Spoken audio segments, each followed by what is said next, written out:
So I meant to make this video a while ago. I meant to record it on the launch day of Warzone Mobile, but I ended up streaming for way longer than I actually thought I would. I ended up streaming for 6.5 hours on that day, so I'm recording this way later than I wanted to. But in this video, I'm going to be giving my full thoughts and opinions on Warzone Mobile. Now, of course, this is going to be constructive criticism where it needs to be. I'm not trying to be disrespectful towards the devs. I'm just giving my honest feedback on the game as someone that uses a entry-level iPad, and also just because I genuinely care about the game.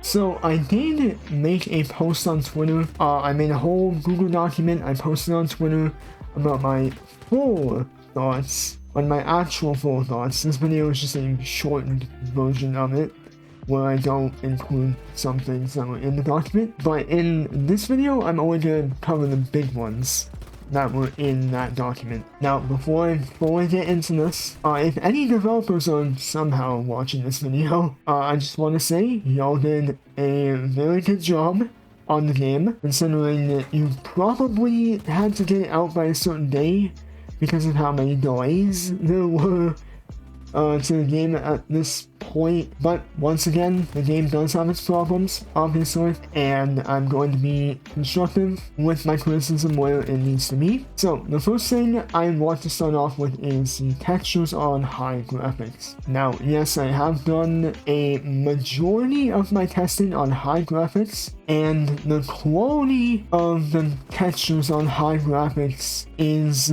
very low, like on Verdansk, on Rebirth, on your operator skins and your weapon skins, and even on like enemies and teammates and stuff. It's all low, and it seems like the only way to get actually good textures is to play on peak graphics, which I don't even have access to on the iPad 9th generation, which is understandable, but sometimes I can't even tell what I'm looking at, especially on my weapon skins. And if I can, I'll put a side-by-side comparison of a skin on mobile versus a skin on PC, and the difference is actually insane. Like, in the mobile version, it's so downgraded from the PC version. Like, some elements from the camo are like literally missing. That's how bad it is. Now that's just the free camo. Like, it sounds like they're making a big deal out of a free camo, but this also applies to paid skins. Like, most of the skins in this game are like at least $20 if you want to get something that actually looks good at least.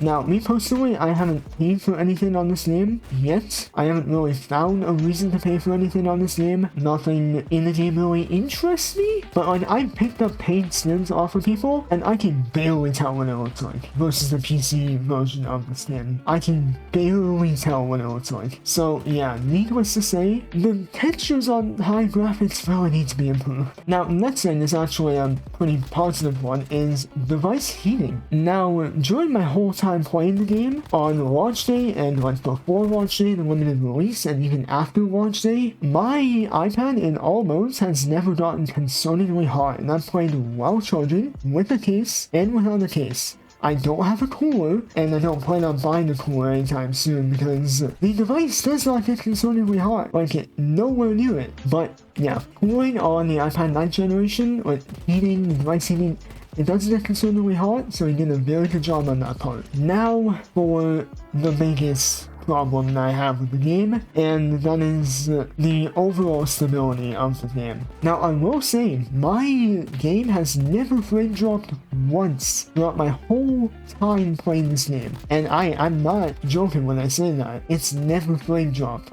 I've never had frame drop issues on my iPad, which, for an entry-level iPad, I would expect at least some frame drops. But no, I don't get that, which is actually insane. But like I said, there is a really, really big problem, and that is crashing. Now, the game on Mobile Royale, Rebirth Resurgence, and normal BR, they all can crash in the BR modes. Multiplayer is completely fine. I've had zero issues in multiplayer regarding crashing. But in all three of the BR modes, it's very apparent.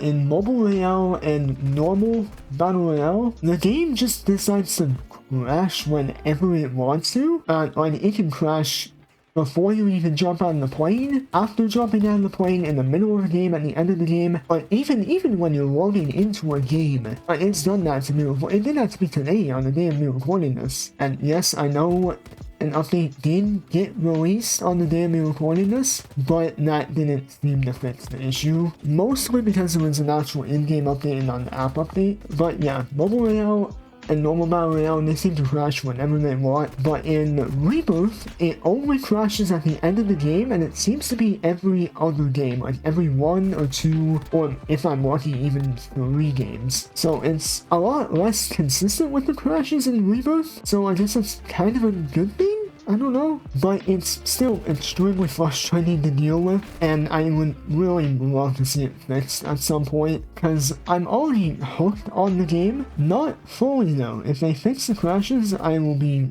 fully hooked onto the game. Alright, now for the last part of this video, and I think the second to last part of the document. I haven't pulled up on my phone. I'm not doing this off the top of my head, I'm being honest. And it is bugs and issues that I personally experienced. Now I'm only going to cover one of them because I'm pretty sure the second one that was mentioned in the document has been fixed. But I know this first one that hasn't been fixed because I literally experienced it today. And it stems off of the crashing issues that I previously mentioned. So every time my game crashes, for some reason I get stuck on connecting to online services, and that seems to happen for several minutes at a time. I'm not really sure why it happens. I could be very wrong in my guess here, but I think it's due to the fact that the game is trying to disconnect me from that server due to the fact that I crashed. And since the reconnect button is temporarily disabled, we don't know when it's coming back, by the way, so I can't just reconnect into the game when I crash. So I'm guessing the game is trying to disconnect me from that server, and that's why it's then stuck on connecting to online services. It's trying to connect me back to that server, but it's also trying to disconnect me from it at the same time. I could be very, very wrong when I say that. It's kind of something that I'm pulling out of my ass. I'm not a game developer, but for the third time, I could be really, really wrong. But that's all the main things that I want to cover. I just want to say my overall thoughts on the game. I love the game. It's probably the most fun I've ever had on a mobile game ever since, I don't know, maybe the beginning of Call of Duty Mobile or the beginning of Apex. Maybe not Fortnite Mobile. Fortnite Mobile was and still is very special to me, but it's definitely up there. The game, of course, it does have its problems, but I guarantee as time goes by, it'll only get better. Nothing is perfect at the end of the day.